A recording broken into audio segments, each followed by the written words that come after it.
अस्सलाम वालेकुम दोस्तों, उम्मीद है आप सब लोग खैरियत से होंगे। बात करेंगे ओमान की कुछ अहम खबरों के बारे में। आज 5 मार्च 2021 जुमे का दिन है। तमाम दोस्तों आपको जुमा मुबारक और उम्मीद है कि आपका दिन अच्छा गुजर रहा होगा इंशाल्लाह ताला खैर।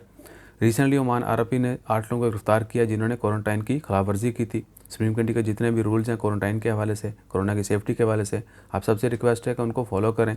ये ना हो कि आपको भी जो है किसी मुश्किल का सामना करना पड़े। उन लोगों को 6 महीने की सज़ा और 500 रियाल जो है जुर्माना किया गया। इसके अलावा यह है कि एक तो जितने भी लोग बाहर से आ रहे हैं ओमान के अंदर, उनके लिए लाजमी होगा कि होटल में क्वारंटाइन करें। अगर होटल में नहीं तो कंपनी के अकोमोडेशन में जिसको अप्रूवल मिल चुकी है, या जितने भी दूसरे क्वारंटाइन सेंटर हैं वहाँ पर भी क्वारंटाइन कर सकते हैं। तो वहाँ पर 10,000 से ज़्यादा लोगों ने जो है रजिस्ट्रेशन करवा ली है। यानी 10,000 लोग ऐसे हैं जो बाहर से आएंगे, होटल में नहीं रहेंगे बल्कि कंपनीज़ की अकोमोडेशन में रहेंगे, जो कि स्पेसिफिक क्वारंटाइन के लिए तरतीब दी गई हैं। इसके अलावा यह है कि कुवैत ने जो है लॉकडाउन का ऐलान कर दिया। शाम को 5 बजे से लेकर सुबह 5 बजे तक कुवैत में लॉकडाउन रहेगा और ये 7 मार्च संडे के दिन से शुरू होगा और 8 अप्रैल तक जारी रहेगा।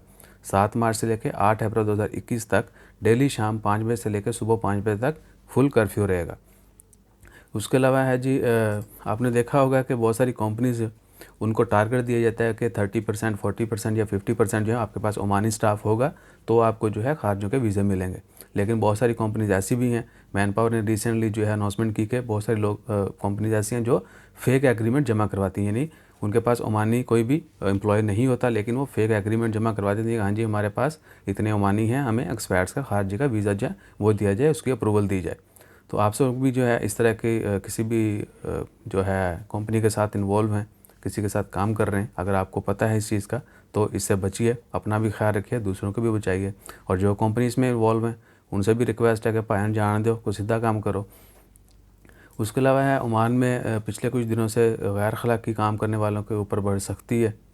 पहले भी थी लेकिन आजकल जो है काफ़ी सख्ती है और बहुत सारी औरतों को गिरफ़्तार किया गया है जो गैर अखलाकी कामों में मुलव्वस होती हैं। इवन के ऑनलाइन भी बहुत सारे फ्रॉड किए जाते हैं। आपने देखा होगा कि फेसबुक के बहुत सारे पेजेस पर इवन के मस्कत बाय एंड सेल ये वो इस तरह की जगह पर भी एडवर्टाइजमेंट हो रही होती है। और आप किसी एक को सिर्फ व्हाट्सअप करें, आपको दस्ती सारी प्रोफाइल आ जाएगी।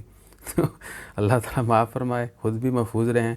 फ्रस्ट्रेशन होती है लेकिन कंट्रोल करें, क्योंकि आखिरत दी छतरोल नाल बेहतर है इत्थे थोड़ा सब्र कर लो।